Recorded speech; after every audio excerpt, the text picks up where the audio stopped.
Oke, baik. Setelah hiatus selama 3 tahun, kita kembali lagi di Sirka TV. Malam ini kita akan cerita pengalaman mistis yang pernah dialami oleh teman kita, narasumber Kakak Mei, yang pernah mengalami pengalaman yang mungkin ini di luar nalar, yang akan kita dengar malam ini. Bagaimana cerita-cerita yang pernah dialami oleh kami. Langsung kita dengar cerita dari Dimas ya, bagaimana pengalamannya tentang horor. Sebelumnya kan kita selalu dengar orang-orang kadang kurang percaya dengan horor. Banyak yang menganggap wah itu horor itu mungkin halusinasi atau hanya sekedar pemikiran atau gangguan-gangguan pemikiran yang itu sebenarnya nggak benar-benar terjadi. Menurut Bung Dimas gimana? Sebetulnya kalau pengalaman mistis ini bisa dibilang percaya nggak percaya ya. Kayak dulu waktu masih kecil tuh, jadi di keluarga kami tuh ya, kakak aku tuh pernah diguna-guna lah kalau bahasa kita tuh ya. Jadi diguna-guna, ada orang yang ingin mencoba ilmu hitam yang sedang dipelajari. Nah, kakak aku ini lah korbannya. Jadi kakak aku ini setelah ketemu cowok itu, mulai keesokannya itu, jadi waktu itu lagi ada demo BBM naik nih. Jadi angkot pada nggak narik gitu ya. Jadi kakak aku ini pergi kerja ke kawasan industri Medan naik sepedaku. Biasanya tuh maghrib itu udah pulang.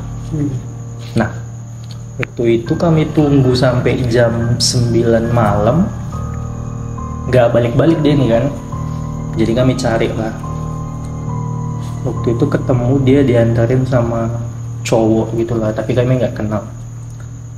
Nama cowoknya itu kita bilang si Polan aja lah ya. Nah, ketemu, kenalan sama orang tua aku. Mulai besok si cowok ini rajin datang ke rumah kan. Kami ngiranya kayak PDKT gitu lah. Terus semenjak dia kenal sama si cowok ini, perilakunya itu kayak mulai aneh gitu. Jadi kayak misalnya dia dengar azan, dia tuh teriak-teriak, kayak panas gitu kan. Terus kayak ngamuk-ngamuk. Terus pokoknya kalau pas azan ada suara-suara ngaji gitu, dia terganggu, kayak ngamuk, kepanasan gitu, nutup kuping gini kan. Kami pun kayak, ini anak kenapa gitu. Jadi kami pergilah ke orang pintar ya kan. Nah, ternyata kata si orang pintar ini, dia ini kena guna-guna dari si cowok itu gitu. Jadi waktu dia pulang dari sana dibonceng di jalan sama saudaraku, di jalan ini dia teriak-teriak di sepeda motor kan. Kami pun panik. Baru sampai rumah, kemasukan dia. Kemasukan, tapi kayak kemasukannya ini cowok gitu kan, pakai sarung, pakai peci, terus duduk minta kopi hitam. Terus dia kayak gaya sholat gitu lah kan. Jadi satu kampung nih waktu itu geger lah gitu kan. Tahu lah kalau mulut tetangga ini kan, siapa nih kemasukan gitu. Datanglah semua di rumah tuh orang nih. Dia sholat, minta kopi hitam, duduk, matanya melotot gitu kan. Nah, yang waktu itu nggak masuk akal juga sama aku ya, karena waktu itu kenapa masih kecil. Jadi arwah dari, ini boleh percaya boleh nggak gitu kan, arwah dari kakek aku yang dari mamaku sama papaku tuh masuk kayak ngasih pesan bahwasannya ini cucu aku tolong dijaga gitu. Jadi singkat cerita, bolak-balik dia mau keluar dan ngangkat dia ini nggak bisa 1 orang, 10 orang waktu itu ngangkat dia. Jadi kayak ditandu gitu kan. Subuh lah dia baru bisa keluar apanya itu kan. Nah semenjak itu rumah kami ini kayak banyak kejadian-kejadian aneh gitu. Jadi waktu itu aku tidurnya masih di luar kan. Di sebelah aku tuh ada mesin jahit, tapi bukan mesin jahit yang listrik, yang manual gitu. Malam itu sebelum tidur aku taruh kertas di atasnya. Nah tengah malam itu mesin jahit ini sependengaran aku ya jalan sendiri gitu, tapi kenceng gitu, kayak bukan pakai kaki gitu kan, kayak pakai mesin loh. Terus kertas itu kayak dimain-main gitu, krek gitu. Cuman karena aku tidur hadap ke dinding, ini kayak apa bilang, kayak ketindian gitu istilahnya, kayak nggak bisa balik badan gitu loh, dan ngomong itu nggak bisa gitu. Jadi panik lah, entah surat-surat apa aku bacain semua kan. Herannya setelah ada orang keluar kamar, suara ini berhenti. Mesin jahitnya berhenti. Suara mesin jahit. Suara mesin jahit kertas yang kayak dimain-main gitu. Baru pas subuh lah seingat aku itu juga suara-suara itu hilang. Ku ceritain sama orang tua aku juga. Orang tuaku antara percaya sama enggak ya, karena waktu itu aku kelas 3 SD kalau nggak salah gitu kan. Baru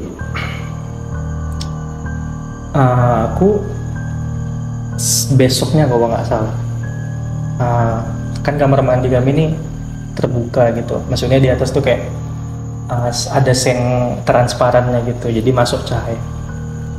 Logikanya kan kalau kita posisi kencingnya itu jongkok karena pakai boxer gitu, otomatis harusnya bayangannya kan jongkok juga. Nah ini aku ngeliat dari samping gini kayak orang berdiri tapi kayak nengokin gitu Dari belakang. Itu yang kayak namanya masih anak kecil ya, langsung kabur lah gitu kan.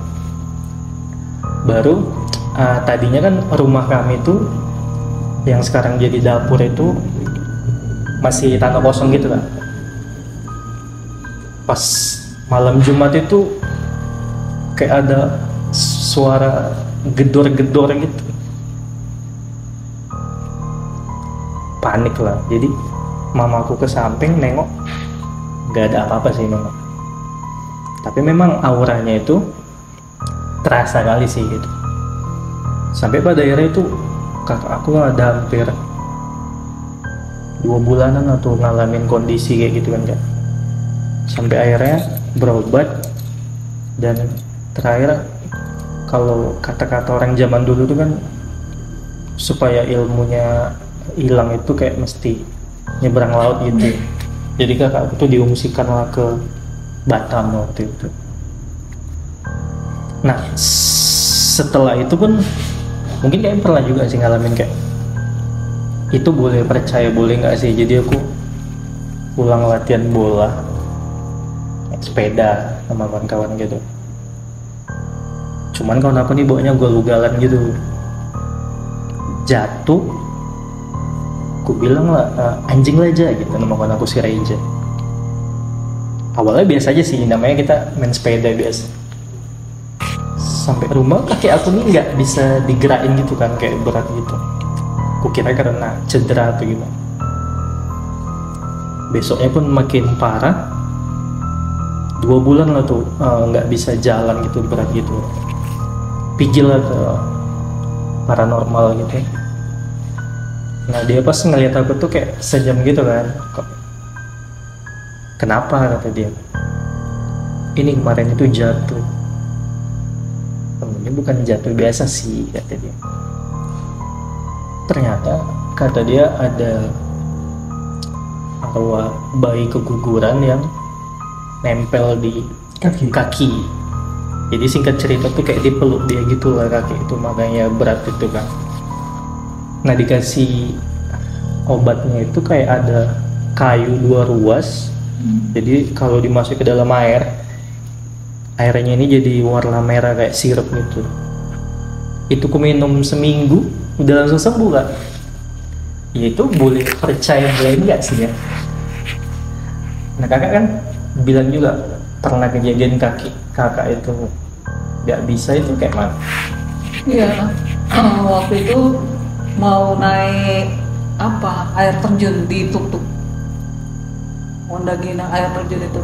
Jadi habis mendaki air terjun itu pulang dari situ nggak bisa jalan, sampai jalan ngesot. Jadi orang-orang bilang kakak salah jalan, salah masukin tempat, atau ada ya gitulah, nggak permisi, nggak sopan semua ya. Jadi kalau disuruh balik lagi minta maaf. Cuman waktu itu kan udah sakit, kayak mana mau balik lagi ke sana, mau share, mau minta maaf kan. Jauh juga ya. Nah, jadi di rumah coba ini masih mencoba mencari jawabannya secara logika lah ya kan. Pergi ke dokter bilang asam urat. Asam urat ya, padahal masih muda itu ya. Udah masih muda, padahal udah ngesek-ngesek asam urat, dikasih obat asam urat minum, nggak baik-baik. Terus dibawa ke tukang busuk bilang ini masuk angin. Kaki ada kayak kayu gitu gitulah katanya buat relaksasi, tapi nggak juga baik. Sampai ada kawan yang ayahnya sinse kan. Terus ayahnya bilang cari minyak di apotek, ada tuh apotek di Binjai yang paling panas katanya. Jadi minyak angin itu warnanya merah. Ternyata digosok. Kok jatuh itu? Ternyata pas digosok minyak angin itu akhirnya sembuh gitu kan. Itu yang ya nggak tahu ya, antara kalau percaya memang ini kesamber atau apa.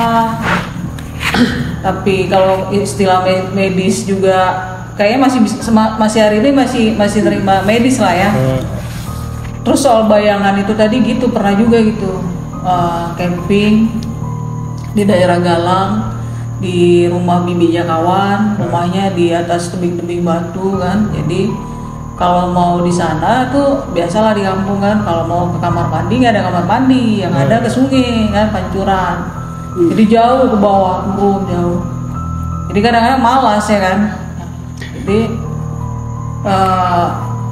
malam itu, sorenya itu memang ada tuh gitu. Kebetulan pas datang ke sana itu lagi haid kan. Jadi cuci pembalut seadanya, terus buang ke dapur. Di dapur dibawa dapur itu di belakangnya jurang, gitu, buang ke situ. Udah malamnya tidur di rumah besar, tidur belum ada listrik tuh rumah itu. Jadi pakai lampu sentir kayak gini. Gak tau lah malam itu, padahal kami tidur rapat tuh rame-rame, sebelah kawan cewek pakai lampu malam itu kayaknya kakak sendiri yang susah tidur, yang lain udah pada tidur. Jadi karena susah tidur, terus singkatnya kan katanya kalau bikin mudah tidur, tengok bayangan yang sedang bergerak, cahaya atau apa. Ya karena di situ cuma ada lampu sentir, ya nengok cahaya lah. Dia sentir ini kan nembus ke dinding ya cahayanya kan kayak gitu. Oh ya, sini kok ada ya cahaya bayangan ya? Bayangan. Ada di belakang. Jangan di belakang. Jadi kakak merhatiin itu aja kan. Dari kecil sampai dia besar, dia menyerupai ya kalau kakak sih kayak kakek gitu. Makhluknya gitu, ada makhluk. Dari dinding itu, dari kecil, besar, sampai mau nyekek gitu.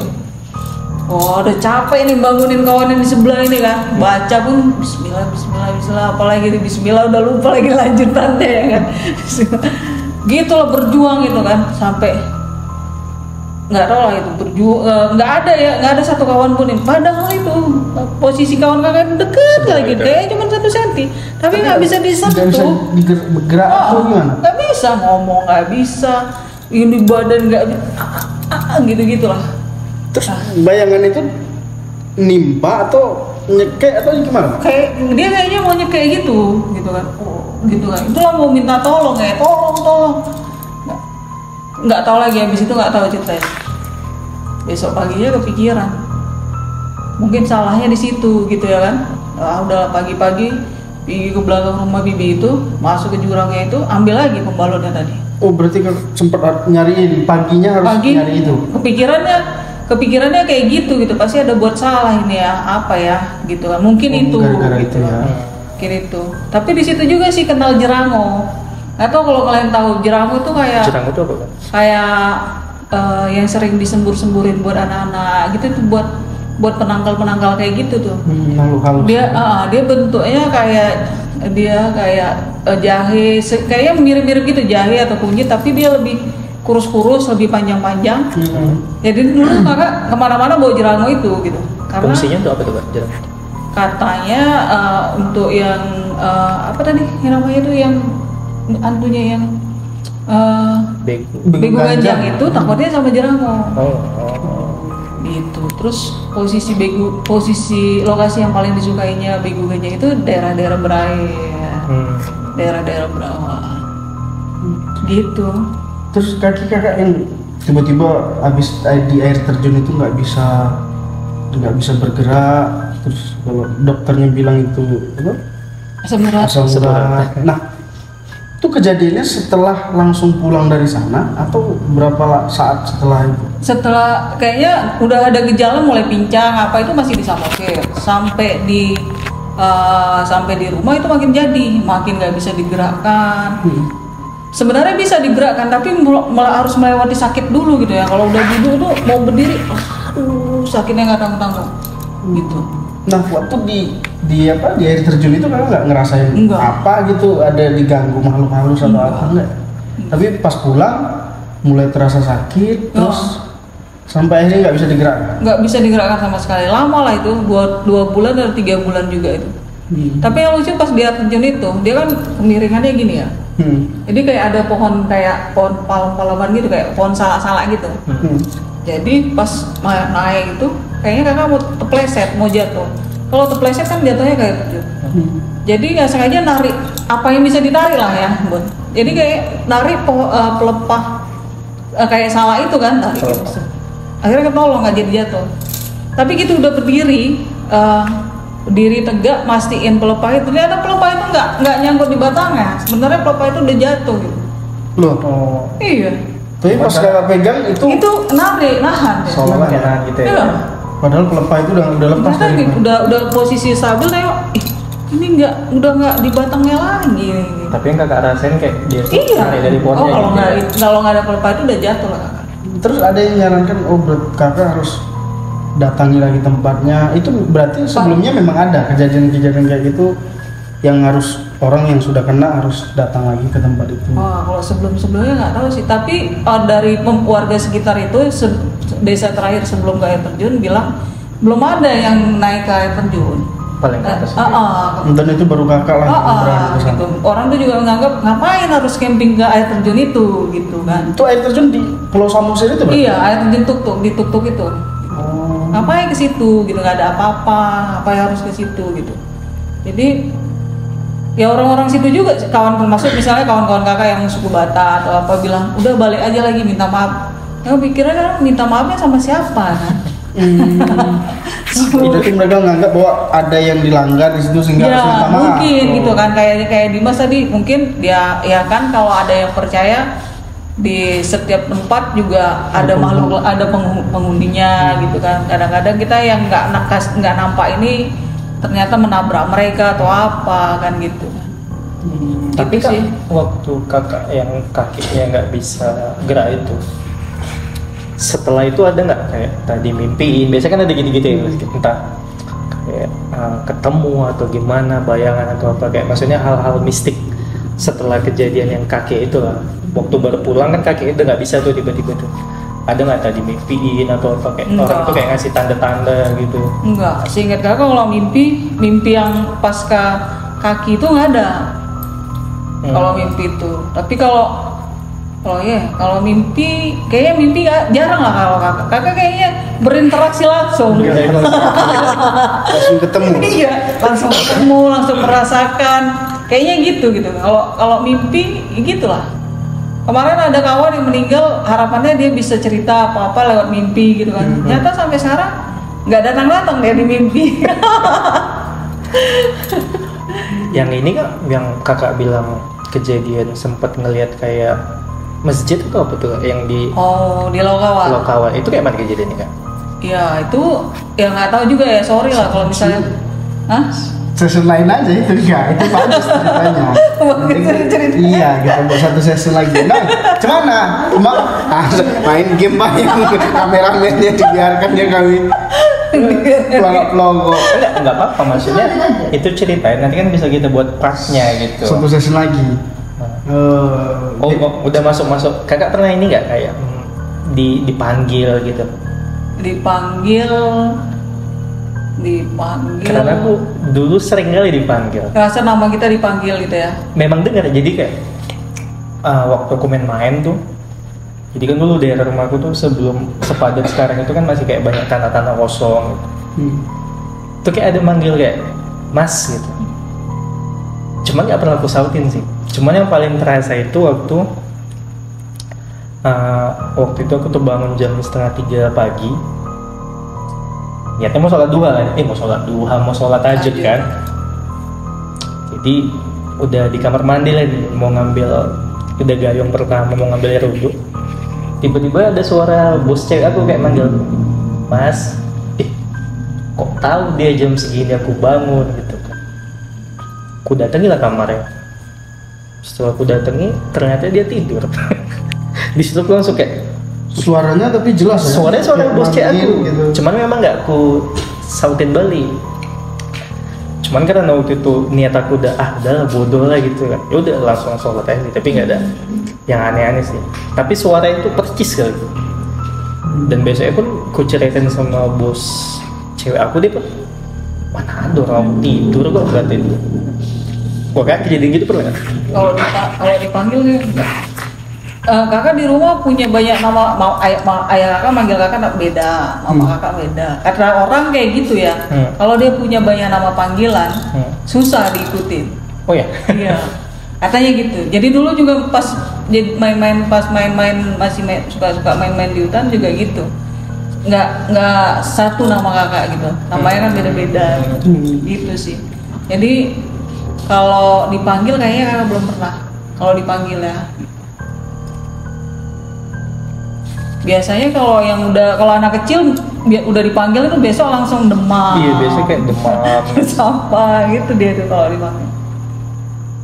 Karena dulu kan waktu di Jambi ada juga sih kejadian, tapi aku nggak tahu ya betul apa. Karena masih kecil kan, jadi tetangga. Jadi kan rumah kami di Jambi dulu komplek gitu guys.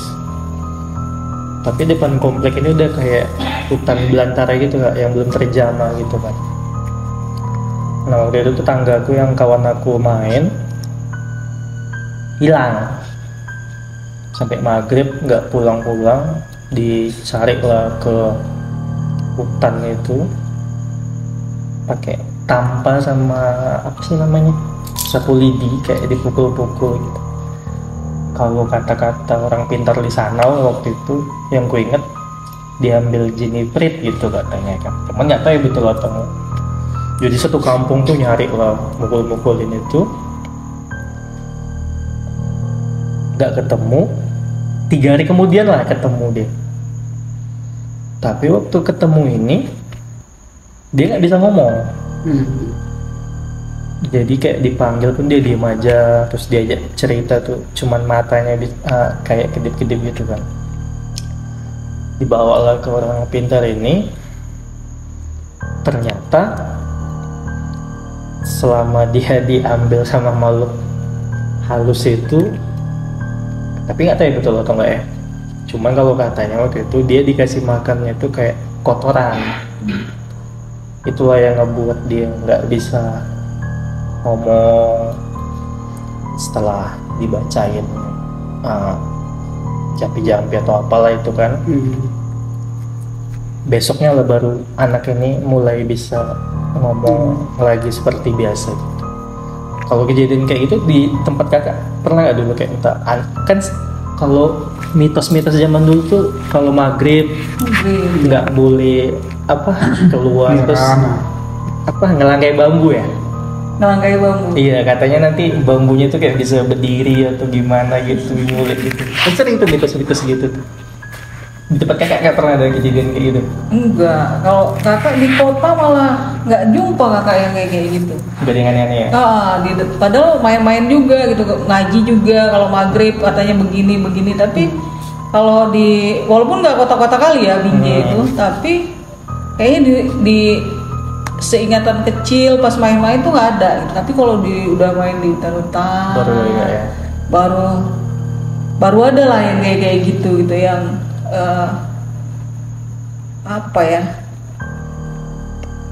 yang nggak bisa dilupakan lah. Ada aura-aura mistisnya ya.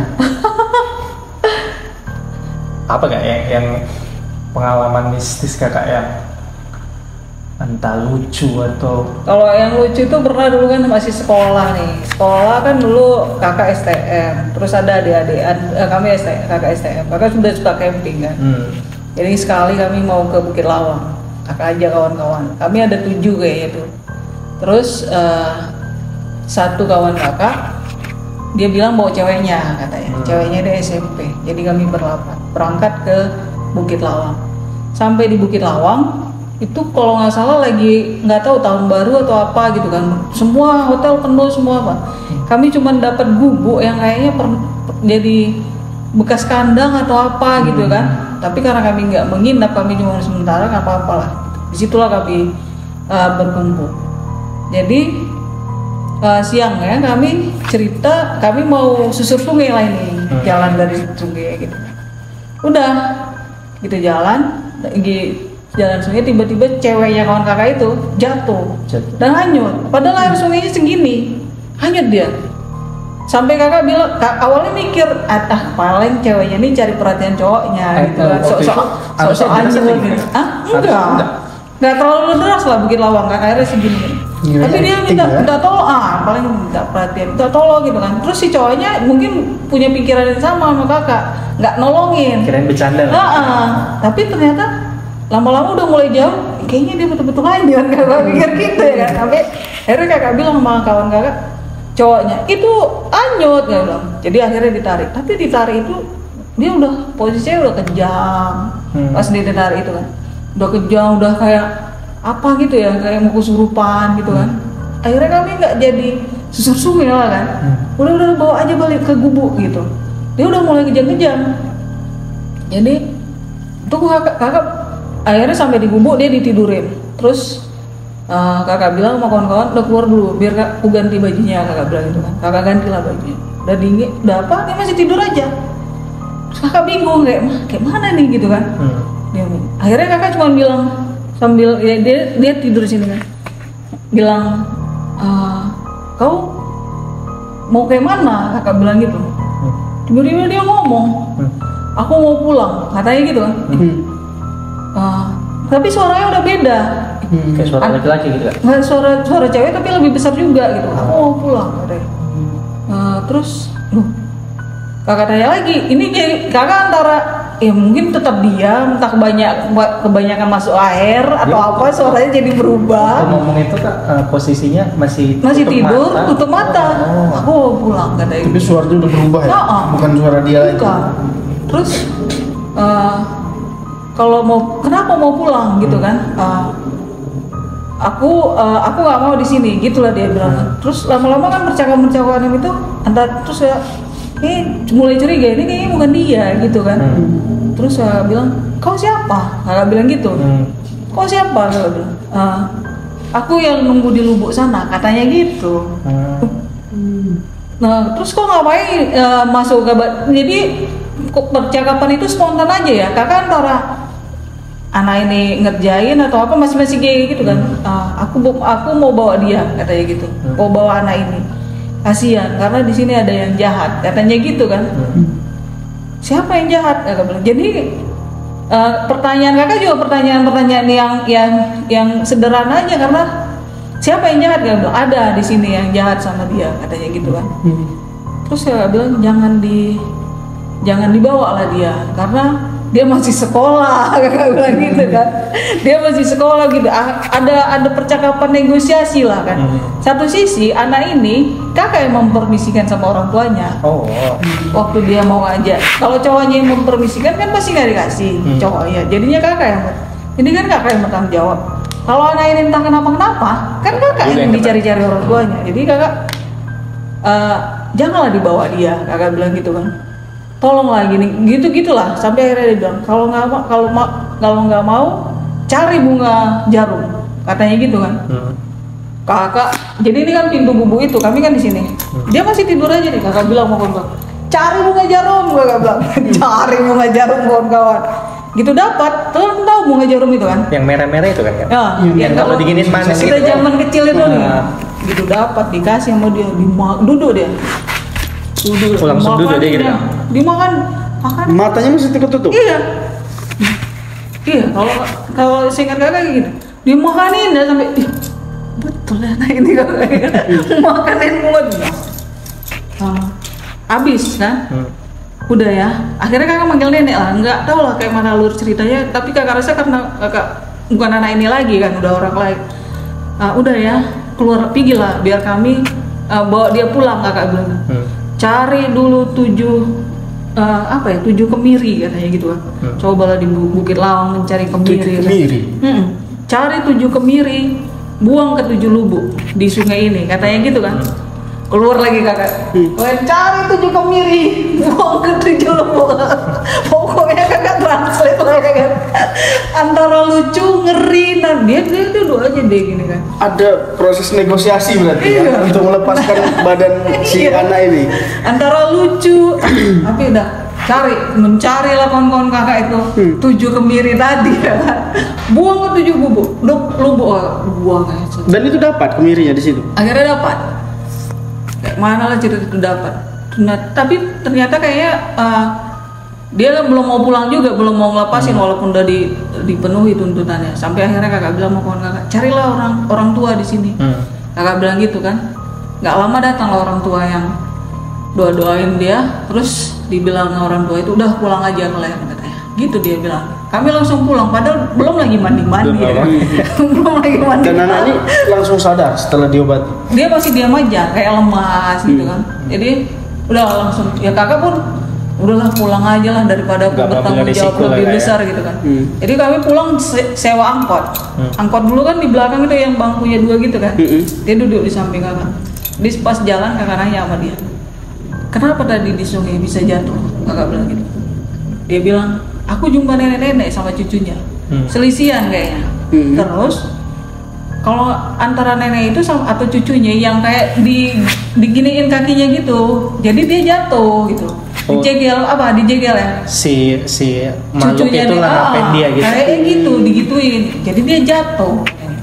Tapi nenek itu baik kali katanya. Dikasihnya aku makan banyak kali, enak katanya. Kakak mikir, kayaknya ini bunga jarum yang tadi ya? Bunga jarum yang gue kasih nih. enak kali katanya gitu. Terus kayak mana? Ya udah, siap dimakan bunga jarum itu, dikasih makan itu, nenek itu pergi katanya. Gitulah, mungkin karena yang 7 kemiri itu juga udah dipenuhi kan. Kakak mikirnya, ya udahlah. Cepat lah sampai ke rumahnya, serahkan ini sama orang tuanya, selesai. Tapi kakak bilang sama cowoknya, kau punya niat buruk ya sama dia. Kakak bilang gitu, cowoknya diam aja. Kau punya niat buruk sama dia di sini ya, makanya dia kayak gini. Tapi pas kami udah masuk sekolah, cowoknya memang bilang iya, ya gitulah, mungkin pacaran atau apa dia, apalagi dia cowoknya udah SMA, dia masih SMP kan. Oh, dia masih SMP? Iya, kami kan satu sekolah tuh, SMP, SMA, STM gitu kan. Kayak yayasan gitu ya? Udah. Tapi setelah itu dia nggak pernah kemasukan lagi. Oh, nggak tahu lagi kakak gitu sampai rumahnya kakak kasih orang tuanya, Pak ini ya udah pulang, kalau bisa sedekah lah ya Pak, habis dari sini. orang tuanya kan nanya pula ya kan, kenapa harus sedekah ya kan, tapi pokoknya udah serah terima, udah cabut lah kakak. Hah? Nggak kakak ceritain bahwa Nggak. dia Nggak tahu lagi kakak abis itu kayak mana keadaan dia sekarang ya kan, tapi itulah lucu-lucu ngeri. Lucu-lucu ngeri. Kalau itu nyata ya kan. Tuh minta bunganya bunga ini ya, bunga jarum ya. Jadi kawan-kawan itu mutinya kan pakai bukan sekedar bunganya aja, jadi pakai batang kayak gitu kan. Nah yang dimakan sama Semua dia makan. daun-daunnya juga dimakan. Iya, batang-batangnya itu kak. Kakak Itulah nemuin aja yang dia asli, kami di samping-sampingan kayak gini. Betul ya dimakan ini bunga ini ya. Tapi matanya tertutup mas, dalam keadaan tertutup. Dan itu dianggap dia bahwa dia sedang dikasih makan sama si nenek itu. Setelah kami pulang. Sudah sadar ya? Setelah pulang jalan kakak nanya-nanya itu. Udah dia cerita jumpa nenek-nenek, dikasih makan, enak kali. Jadi kakak mikir, kayaknya pas dia makan bunga jarum yang ku kasih itu yang dimakan ya kakak pikir. Tapi nggak tahu loh versi dia waktu dia nggak sadar diri bunga itu jadi apa ya kan? Jadi rentang kah? Iya, tapi dia nggak bilang itu ya? Kayak Enggak. makanan enaknya itu apa ya? Enggak, enak kali katanya. Nenek ya. Gitu tuh. Antara lucu dan ngeri juga. Iya, lucu dan ngeri karena waktu dia nggak sadar, kok siapa dia jawab aja ya kan, kami ngomong dia mau nggak bawa, kok jangan dibawa, dia masih SMP, malah percakapannya kayak gitu antara betul nggak ya, betul nggak, tapi dia melewati proses trans itu ya kan, karena dia nggak sadar, gitulah.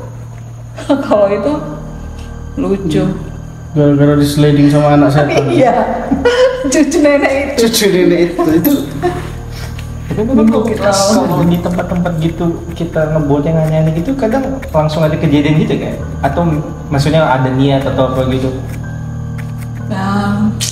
Maksudnya iya sering memang diingatkan orang kalau datang ke tempat-tempat yang kayak di gunung, kayak ke tempat-tempat yang dianggap masih natural, jangan harus pasang niat baik, jangan pakai niat-niat jahat gitu.